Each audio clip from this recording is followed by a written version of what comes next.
do Plano Rio Grande. O governador Eduardo Leite manifestou-se falando sobre a orientação à população em caso de novos eventos. O vice-governador destacou a questão habitacional e o secretário de Reconstrução Gaúcha, Pedro Capelupi, falou sobre a questão dos novos cliques participantes, principalmente novos DICs, melhor dizendo, principalmente na região de Eldorado. Mas a matéria nos chega com Eduardo Liães. O governo do estado realizou uma prestação de contas e o balanço das ações de reconstrução do Plano Rio Grande, além de anunciar um novo programa do plano, o Fundo a Fundo da Reconstrução. Até abril deste ano, já foram aprovados aproximadamente 8 bilhões e meio em recursos, dos quais 3,71 bilhões estão empenhados e 1 bilhão e 730 milhões liquidados. Em entrevista coletiva, o governador Eduardo Leite respondeu o que pode ser feito para orientar a população caso tenhamos um novo evento climático. João, nós já temos um novo radar meteorológico implementado. Isso nos dá a condição de fazer uma análise muito mais precisa, né, das condições climáticas, porque você tem uma previsão meteorológica a partir dos mapas, né, de satélite, mas a efetiva compreensão do que está se aproximando com algumas horas de antecedência em termos de volume, de chuva, de condições meteorológicas mais precisas, é a partir dos radares que a gente consegue. Um já está instalado, outros serão instalados e vão dar essa capacidade de dar alertas mais precisos para a população. Junto com isso, como eu falei, estações hidrometeorológicas que estão sendo reformadas, as existentes, e implantadas novas, né? Nós estamos contratando novas estações hidrometeorológicas também para implantação, que vão nos dar melhor apuração do volume de chuvas e do nível dos rios, e aí virá os sistemas que nós temos também em contratação. Levam algum tempo para implementação, mas aos poucos vão sendo implementados e vão dando cada vez mais informação precisa para que a gente possa oferecer para cada um dos municípios um melhor diagnóstico do que está acontecendo para agirem no local. O que aconteceu nas enchentes passadas? As pessoas lidavam, de um lado, com a sua experiência pretérita, né? Vamos às diversas localidades que a gente visitou. A pessoa vive lá há 60 anos, uma pessoa de mais idade, nunca viu a água chegar até aquele ponto, né? Sabe que próximo dela, naquela localidade, eventualmente tinha enchente, mas nunca viu chegar na sua casa. E aí recebeu alertas, né, genéricos do estado e do município, dizendo: olha, vai chover muito, né, saiam das localidades de risco.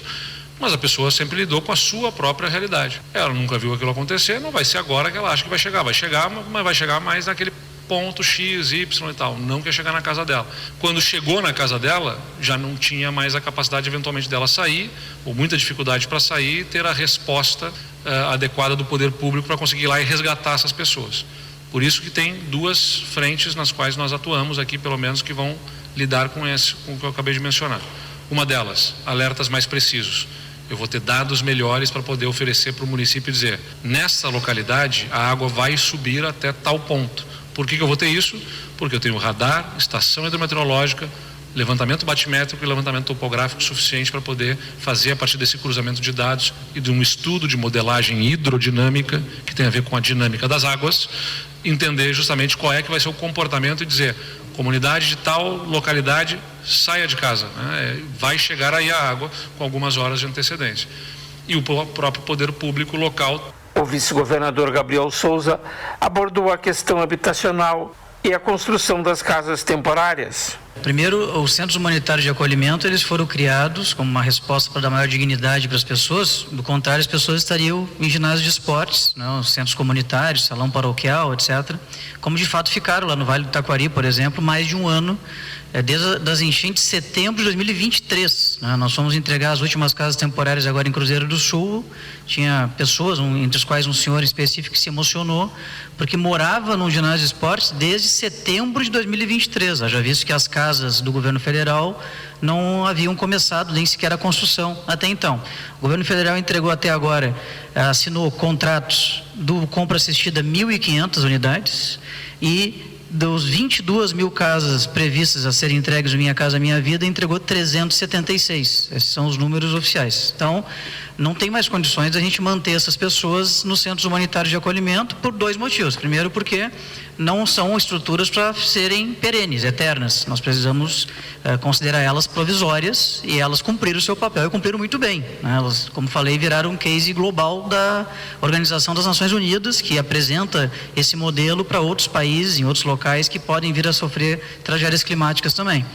Ao mesmo tempo, nós temos as questões de financiamento dos centros humanitários de acolhimento, que são oriundos não do governo do estado, mas sim da FEComércio, que dispõe de um valor X e esse valor é finito. Nós não temos condições de mantê-los ali por mais tempo. Então, temos que ter uma solução. A solução não veio pelas políticas habitacionais do governo federal para todas as pessoas que precisavam, no tempo que elas desejavam, que não é uma crítica, é um fato, né? A gente reconhece o esforço do governo federal em viabilizar essas residências, mas não está nem perto de chegar no número ainda necessário.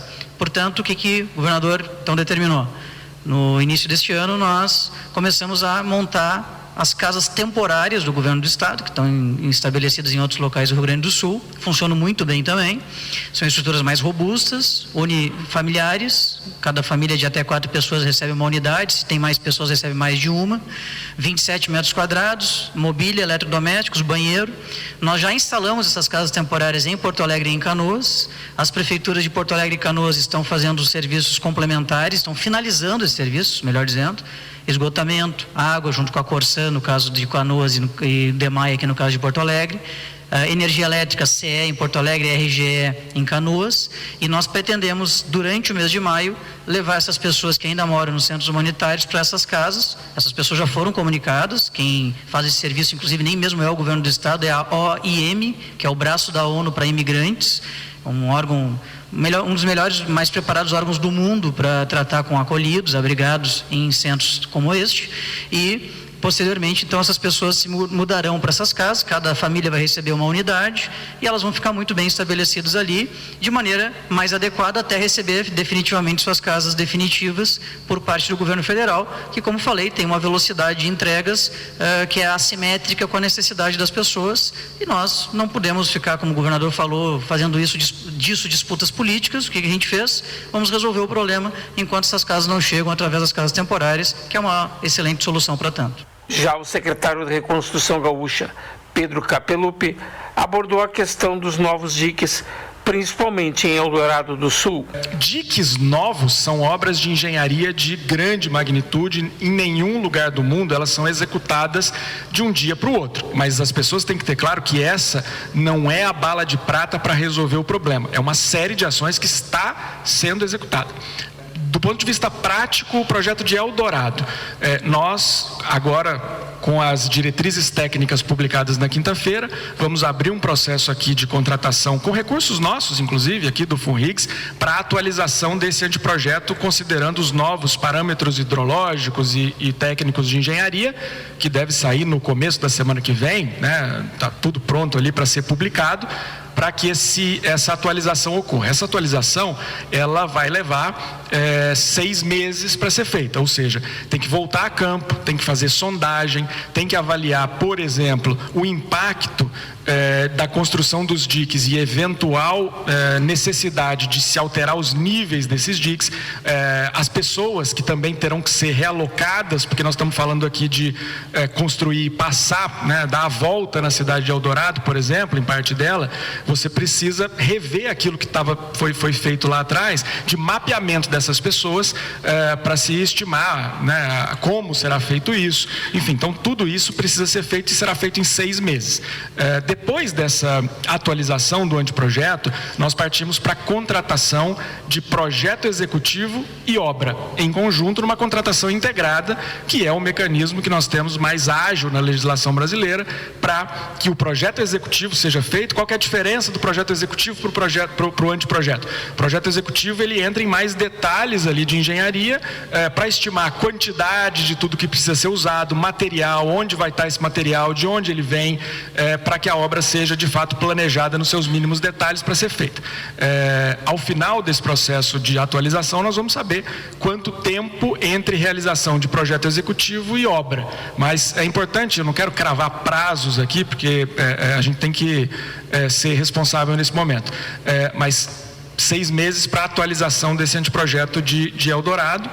Com informações sobre a prestação de contas e o balanço das ações de reconstrução do Plano Rio Grande, para a Rádio Agerte, Eduardo Leães. Valeu, Eduardo. Obrigado pelas informações. Ele trouxe aí a palavra do governador Eduardo Leite, do vice-governador Gabriel Souza e do secretário de Reconstrução Gaúcha, Pedro Capilupi, que trouxeram esta avaliação aí, o balanço das ações da reconstrução do Plano Rio Grande. 9h35, você está com a Tupã, o programa é o